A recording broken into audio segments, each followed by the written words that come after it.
kandi n'abataka abimwashanga ngene narashaba abataka abajyaha narashaba twakira aba bantu turabaterera mu ngaro.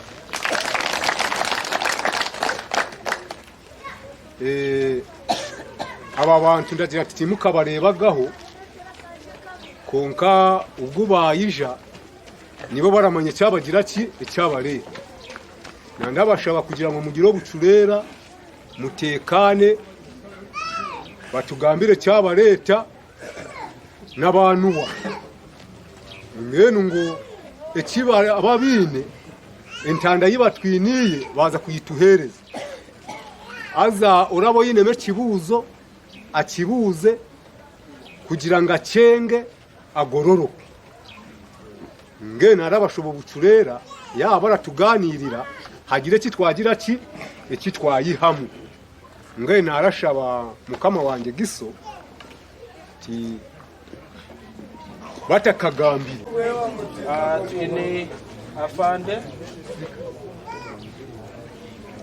inage nayisha ini charge witu kandi warukora kachifu wadeni wa Bwinde Mugahinga conservation area imamwe na murachire Bwinde kandi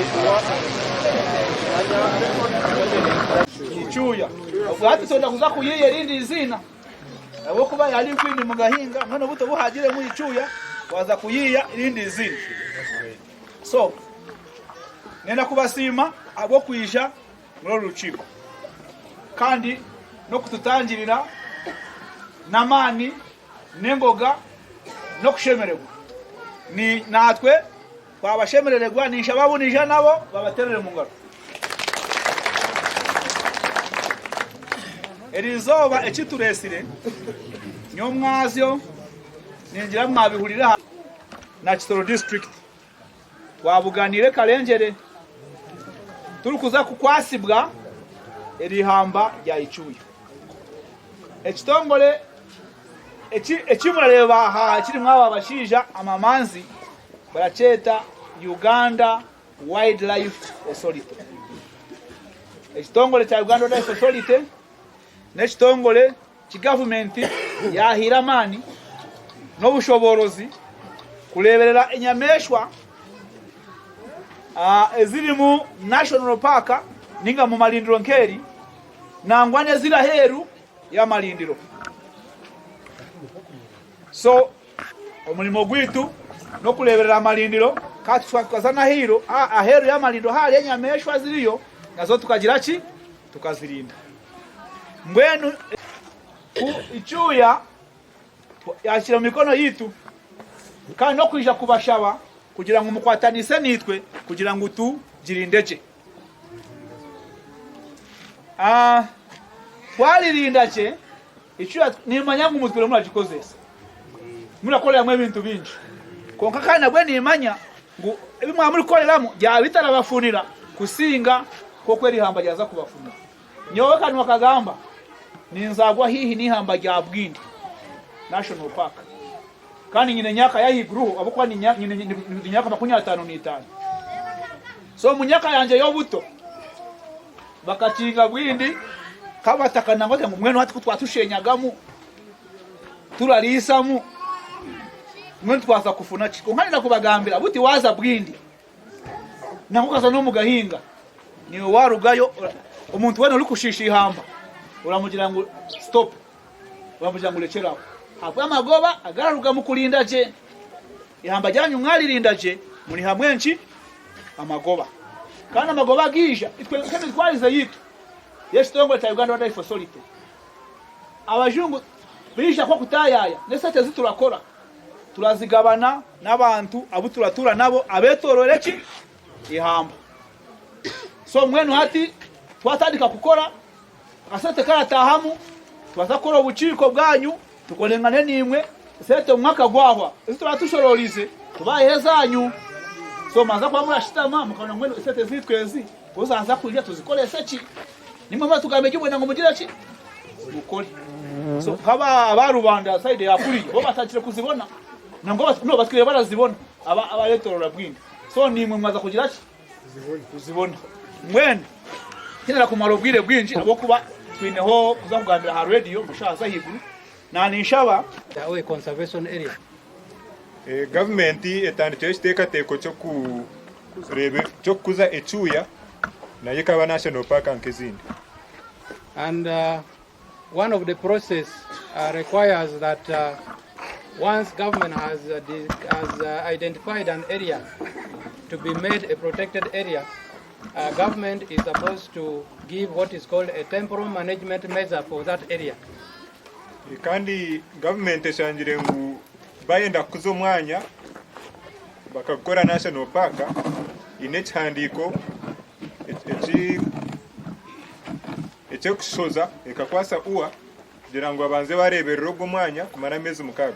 And this is done in consultations with the leaders of the districts where that protected area is going to be.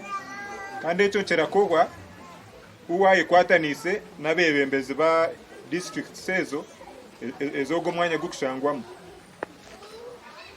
So what we are doing here is now the process, and this is now the process of making the place a protected area. So ekyo kituriyo nitukora aha ni kimwe aha levels ezitukugenderaho ni kimwe amatembeza gutukugenderaho kugira ngu kuzogwo mwanya. And everything is done within the laws of this country. Kandi buri kimwe nikikorerwa omu mateeka g'eri ihanga.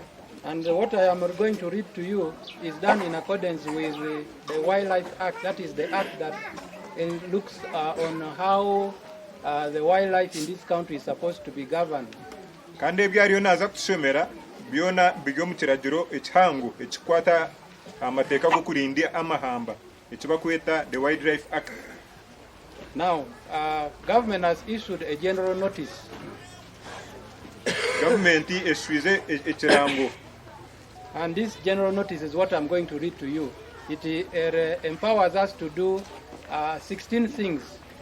Kandi ekyo ekiragiro nikyariyo naza ekirango nikyariyo naza kutushomera kandi kirimu amateeka 16 agutushemeye kukorera omumezi 6. What we are supposed to do is this. One, who has to take over the management and control of Echyuya Central Forest Reserve.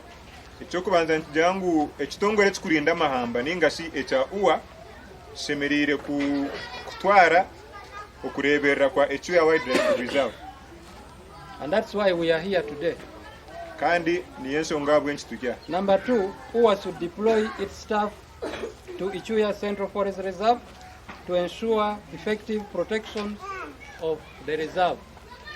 Ekyakabiri nkigira ngu ekitongole ekikurinda amahamba kirete ba staff bacho nkitwa mukureba aha kugira ngu batandika omurimo gw'okurinda Echyuya eri hamba ry'Echyuya.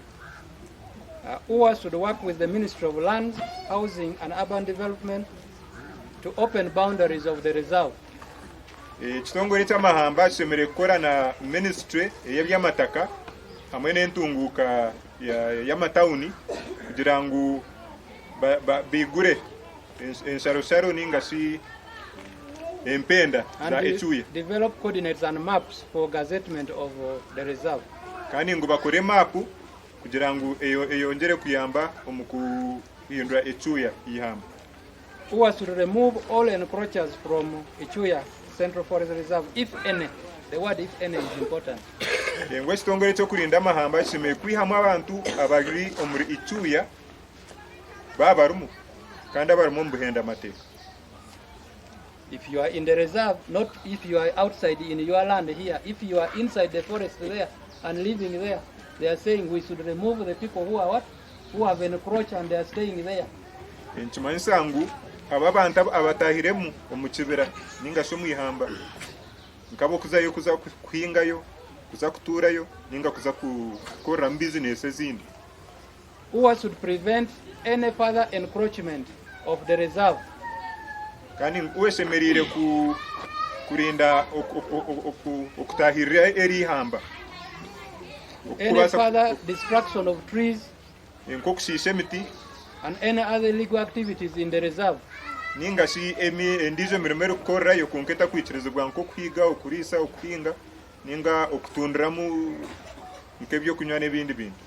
UWA should ensure that there is no poaching kuba eshemeye kureba ngu harimo kwiga kuona ukuri kukora bw'umwihamba gicuye or illegal resource access. Illegal, not legal. The word, the catchword here is illegal.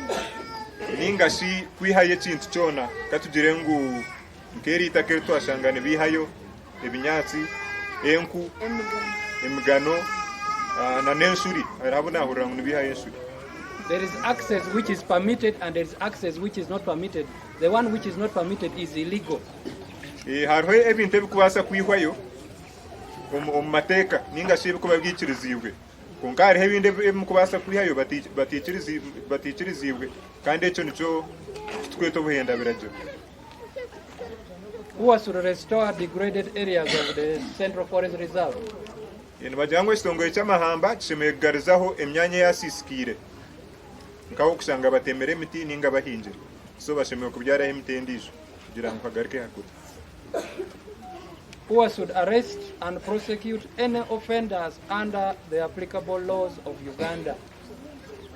Bagira ngo ekitongole cy'ihamba kishemerire kukwata kandi kikakwatisa amateka buri muntu barashange naza yo kwende biragiro ninga se nakora emirimo hatikirizibwe. Who should work with the Commissioner Wildlife Conservation from the Ministry of Tourism, Wildlife and Antiquities to prepare the gazettement instruments of the Forest Reserve. Ekitongole cy'ihamba kishemeye kukwatanisa n'omukuru w'ebyenyamishwa hamwe na emiti omu ministry y'ebyamahamba kugira ngo batehe enteekateeka zoona omu bwire bw'amezi 6 kugira ngo erihamba ry'Echyuya rikuzibwe.